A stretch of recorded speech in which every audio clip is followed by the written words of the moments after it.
ቢፋለ ያው ካለቴና በጣም ቆንጆ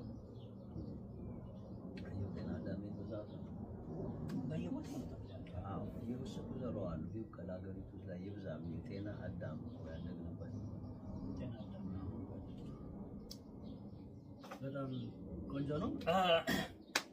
ሰላም ሰላም እንደምን አላችሁ? በያላችሁበት ሰላማችሁ ብዝት ይበል። ዛሬ እንግዲህ የምገኘው በኒውዚላንድ እኔ አጎቴ ወይም ዴባ አለው በቅጥል ስሙ በትክክለኛው እንግዲህ ዳዊት ይባላል። ኒውዚላንድ ብዙዎች ያውቁታል።